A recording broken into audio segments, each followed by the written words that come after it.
Why is Elon Musk buying Twitter? I've lived a full and mostly good life without having to share a single moment of that full and mostly good life on Twitter or any other social media platform. I'm a Twitter unicorn these days. Nonetheless, about 9 years ago, an editor for whom I worked in Ottawa encouraged me to join Twitter after a few journalists, his friends, asked on Twitter why I wasn't on Twitter. He was eager for me to push my content on Twitter in order to generate more traffic and hits for my weekly column at the time. More hits equated to more traffic. More traffic on Twitter usually translates into more followers. More followers would make him, me, and my followers happy that I was on Twitter. I had no need or desire to seek happiness on Twitter. The idea of having followers was strange and unsettling. I didn't want or require anyone to follow me on the internet. Please read me. Yes, please. Please do not follow me. Anyway, I reluctantly agreed to create an account and push my tweets on Twitter. Hey, I might have gotten a blue checkmark for my efforts. Validation, status, clout. Twitter can instantly transform you from a nobody to a somebody. Twitter can also assist you in developing your brand. Maybe one day you'll be able to profit from your brand. Many well-known journalists do it. I suppose it's good for them.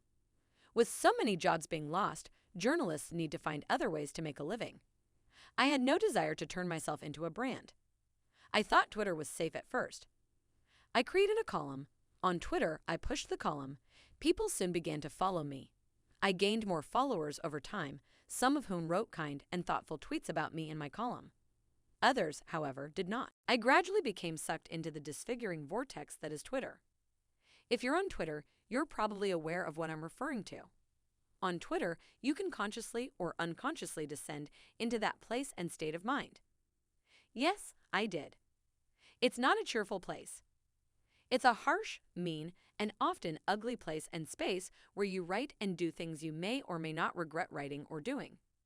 Perhaps not right away, but later on, if you're lucky, when you have time to think about and reflect on what you've written or become on Twitter. You, like so many others on Twitter, lash out, strike back, become nasty, and aim to prick people deeply. They both respond with sadness. Some use their real names, while others hide behind a pseudonym. You start attracting more followers who enjoy it when you lash out, strike back, and are nasty to or intend to prick a common foe. They applaud and encourage you. Your tweets are liked and retweeted by them. It's a type of fuel. So you tweet and tweet until one day you look up and realize you've been inside the vortex for hours. So much time has been squandered. You could have spent that time doing something far more valuable and rewarding, such as reading a book or relaxing in silence. Then you realize that you've become addicted to this ephemeral thing called Twitter. It is a harmful and destructive addiction. You will not be able to wean yourself off. You resigned, the cold turkey. You've finished with Twitter. Like a dusty gust of wind, your tweets and followers vanish into the ether. You are liberated. You're probably wondering why I'm telling you about the mundane arc of my Twitter experience. As you may know, Elon Musk is the new owner of Twitter. He is, as you are aware, the richest man on the planet. Musk claims he purchased Twitter to defend democracy and free expression. He appears to want to fix Twitter. Musk may be a visionary and a fantastic huckster, but he is a terrible liar. There are no good plutocrats. Musk is buying Twitter for $44 billion not only because he is one of only a few white men who can raise such a large sum of money, but also to feed his narcissism. It's the same corrosive strain of narcissism that kept me on Twitter for so long before I had a late-in-the-game epiphany. I also believe Musk is purchasing Twitter in order to be loved. Money can't buy me love, the Beatles said. Beyond power, I believe Musk believes Twitter can buy him love. Musk has recently received a lot of support from people who use Twitter to despise people, ideas, and facts they disagree with: liberals, gays, minorities, scientists, doctors, journalists, and all sorts of anonymous people fighting injustice, inequality, and lethal viruses, even kids who know the earth is burning up and want to do something about it. That is, a whole lot of bad love. With an apologetic nod to Led Zeppelin. It is true that many Twitter users strive to do good. Musk appears to intend to fix Twitter by emboldening the haters who use the platform to cause damage and harm in the name of free speech. It is free speech, Mr. Musk. It is also considered hate speech.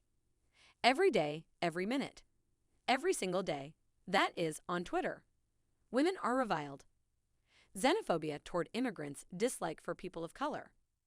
People who wish to love and marry those they wish to love and marry are despised. Abhorrence for love, charity, and education. Dislike for progress. Democracy is despised. Anyone who does not think, act, or look like them is despised. Mr. Musk, admit it, you're buying Twitter to defend hate speech. Right? You have to, Mr. Musk, because what would Twitter be without the worldwide sewer of hate that is such an undeniable and defining feature of your microblogging site? Mr. Musk, take your time. I'll wait for your responses if you'll excuse a blue check markless nobody who gave up on Twitter long before you decided to buy it. While I wait, I can remind you that the far-right loonies who have fallen madly in love with you have banned more than 1,500 books in school districts across the United States in the last 9 months, including a graphic novel about the Holocaust. So far as I can tell, your response has been silence. This is unusual for America's marquee and messianic savior of free speech.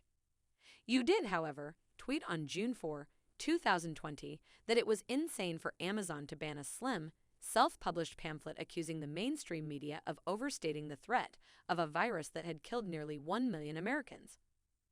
Priorities, priorities, priorities. And, Mr. Musk, admit it, you, like any other plutocrat, need to buy a new toy when the irresistible urge strikes.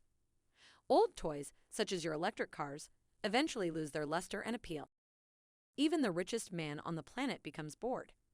So it's time to get a new toy to experience that life-affirming burst of joy and attention.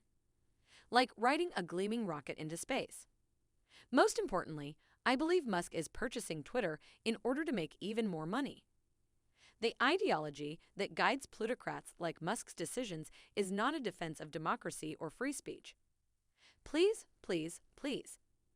It is the pursuit of money and its twin, influence, even if it means assisting and abetting a fascist demagogue in regaining the presidency.